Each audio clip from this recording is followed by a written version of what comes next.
अच्छा, आपका रमन क्लासेस में आज हम बात करेंगे CUT PG LLM entrance exam के बारे में। जी हाँ दोस्तों, और CUT PG LLM entrance exam के बारे में हम डिटेल डिस्कशन करेंगे अपने इस वीडियो में। जानेंगे कि कितने परसेंटेज होने चाहिए, जानेंगे हम आपका कि सिलेबस क्या क्या है, क्राइटेरिया क्या क्या है और एग्जाम का पैटर्न कैसा रहता है, बेस्ट यूनिवर्सिटीज़ कौन कौन सी हैं सीयूटी पीजी एलएलएम की, और एलएलएम की तैयारी कैसे करें कि आपका एंट्रेंस एग्जाम क्वालिफाई कर जाए। हम आपको मोस्ट इंपॉर्टेंट सब्जेक्ट्स भी बताएंगे।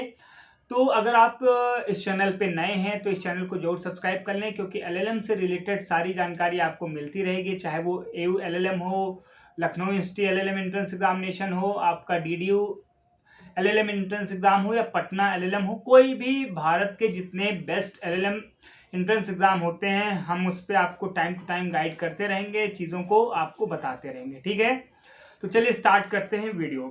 देखिए, सबसे पहले तो हम बात कर लेते हैं सीयूटी एलएलएम का एप्लीकेशन फॉर्म कब तक आएगा। तो सीयूटी एलएलएम का एप्लीकेशन फॉर्म आपका मिड दिसंबर में या दिसंबर के लास्ट में आ सकता है, और इसका पेपर आपका मार्च के फर्स्ट वीक से या फिर मार्च के लास्ट वीक में हो सकता है, क्योंकि पिछली बार आप लोगों ने देखा कि सीयूटी पीजी का जो एग्ज़ाम हुआ वो 11 मार्च से और 28 मार्च के बीच में हुआ, तो आप देख सकते हो कि मार्च में आपका एग्ज़ाम पड़ सकता है। फिर बात करते हैं एलिजिबिलिटी क्राइटेरिया के बारे में।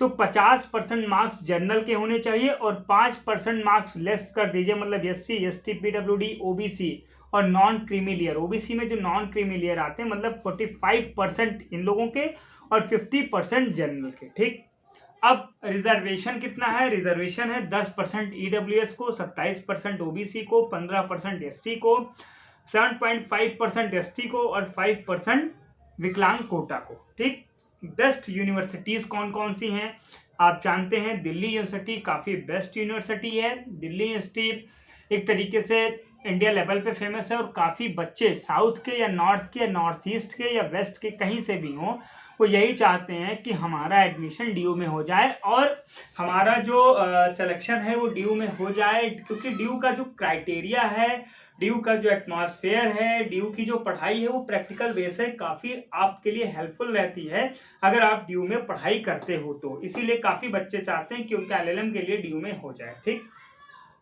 फिर डीयू के बाद बीएचयू आता है, और बीएचयू के बाद फिर बीबीयू, बाबा भीमराव अंबेडकर यूनिवर्सिटी। देखो, बाबा भीमराव अंबेडकर यूनिवर्सिटी भी काफ़ी अच्छी यूनिवर्सिटी है, ये लखनऊ में है और काफ़ी बच्चे चाहते हैं उनका एलएलएम में बाबा भीमराव अंबेडकर में हो जाए।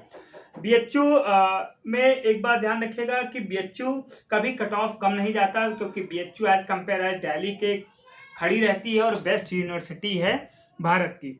फिर आपकी सेंट्रल यूनिवर्सिटी गुजरात की, सेंट्रल यूनिवर्सिटी साउथ बिहार की, और बहुत सारी बेस्ट यूनिवर्सिटीज़ हैं जो एलएलएम कंडक्ट कराती हैं, तो आप ये देख सकते हो। और अगर ये कॉलेज, जैसे मैंने बताया कि बीएचयू हो गया, सेंट्रल यूनिवर्सिटी साउथ बिहार हो गया, दिल्ली हो गया, बीबीयू हो गया, central university Punjab, central university आपका गुजरात, अगर यहाँ से एलएलएम करने हैं तो आपको पढ़ाई काफ़ी बेस्ट करनी होगी और फोकस अपना करना होगा।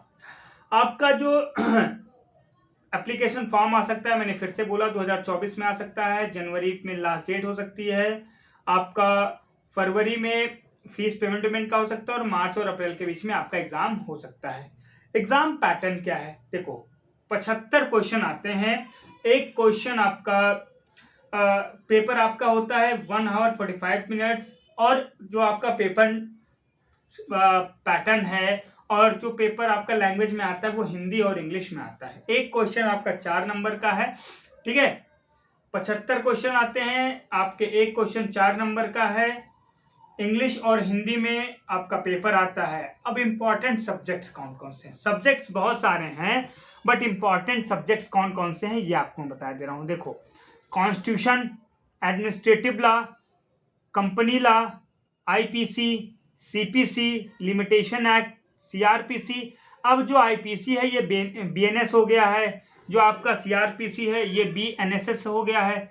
Law of tort, jurisprudence, international law, labour law, TPA, environmental law, evidence law, ये सारे आपके इम्पॉर्टेंट सब्जेक्ट्स हैं। अब आप एक तरीके से ओवरव्यू किसे कर सकते हो, एक तरीके से झलक देख सकते हो आपका अल्टरनेटिव डिस्प्यूट्स को, इंश्योरेंस लॉ को, टैक्सेशन को, इससे इंटरप्रिटेशन ऑफ स्टैट्यूट, इससे क्वेश्चन कम आते हैं। तो इंपॉर्टेंट फिर है, मैं रिपीट कर दूं, आप कॉन्स्टिट्यूशन को अच्छे से तैयार कर लो, एडमिनिस्ट्रेटिव लॉ को अच्छे से तैयार कर लो, कॉन्ट्रैक्ट लॉ को अच्छे से तैयार कर लो, हिंदू लॉ मुस्लिम लॉ को अच्छे से तैयार कर लो, आप लेबर लॉ को अच्छे से तैयार कर लो, international law, jurisprudence, law of tort, मतलब 10-15 सब्जेक्ट्स ऐसे हैं जिन्हें आप अच्छे से तैयार कर सकते हो। बाकी जितने सब्जेक्ट्स हैं उनका एक ओवरव्यू ले सकते हो।